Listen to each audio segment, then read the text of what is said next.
अगली खबर हिमाचल प्रदेश की राजनीति से है।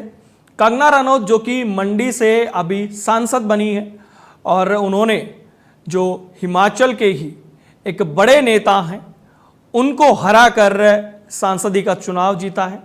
सरकार में वो फिलहाल कैबिनेट मंत्री हैं विक्रमादित्य सिंह, उनको उन्होंने हराया है। और जो पूर्व मुख्यमंत्री हैं उनके वो बेटे थे, लेकिन कंगना रनौत से वो हार गए और दोनों के बीच टफ फाइट रही। 74,000 का जो मार्जिन रहा उससे कंगना रनौत बाजी मार गई। लेकिन अब एक बड़ी दिक्कत कंगना रनौत के सामने आ गई है।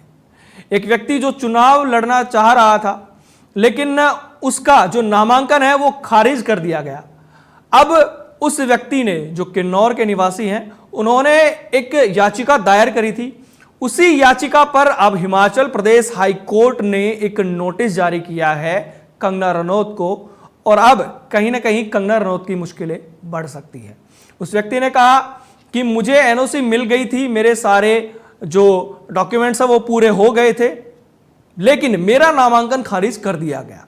उन्होंने अपने सारे पत्र, जो सारी बातें हैं वो अभी कोर्ट में रखी हैं और कोर्ट ने अब जवाब मांगा है इसको लेकर। उन्होंने कहा कि जो याचिका करता है कि अगर मेरा नामांकन खारिज नहीं होता तो मैं जीत सकता था। सबसे बड़ी बात यह है कि वो सरकार में जो अधिकारी होते हैं वो एक विभाग में अधिकारी थे और वहां से उन्होंने इस चुनाव को लड़ने के लिए सेनानिवृत्ति ली, स्वैच्छिक सेनानिवृत्ति, और उसके बाद में जब वो चुनाव नहीं लड़ पाए तो उनके हाथ से नौकरी भी गई और जो चुनाव भी उनके हाथ से गया। अब इसको लेकर जो उनकी याचिका है उस पर ये जो नोटिस जारी हुआ है, इसको लेकर कंगना रनौत क्या जवाब देती हैं और इसमें कई सारी जो दलील हैं उसको लेकर उन्होंने कहा कि गलत तरीके से उनका नामांकन पत्र जो है वो खारिज किया गया है। और अब लगातार जो याचिकाकर्ता हैं राम नेगी, उन्होंने वन विभाग के अंदर नौकरी वो कर रहे थे, वहाँ से रिटायरमेंट लिया था और अब विभाग से उन्होंने कहा कि नो ड्यूज भी प्रस्तुत किया था।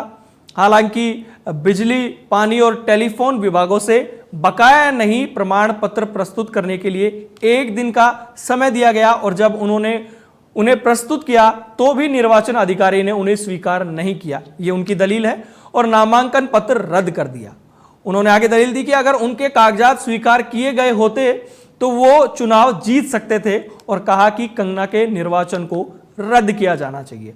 तो अब जो उनकी ये दलीलें हैं जिसमें वो कह रहे हैं कि अगर उनका नामांकन पत्र खारिज नहीं होता तो वो चुनाव जीत जाते। अब इस बात में कहां तक दम है, लेकिन सबसे बड़ी बात यही है कि अगर कहीं चूक हुई है और अगर हाईकोर्ट ने नोटिस जारी किया है, अब इसमें आगे जो जांच होती है उसमें क्या निकल कर आता है, लेकिन कहीं ना कहीं कंगना के लिए थोड़ी टेंशन की बात जरूर है।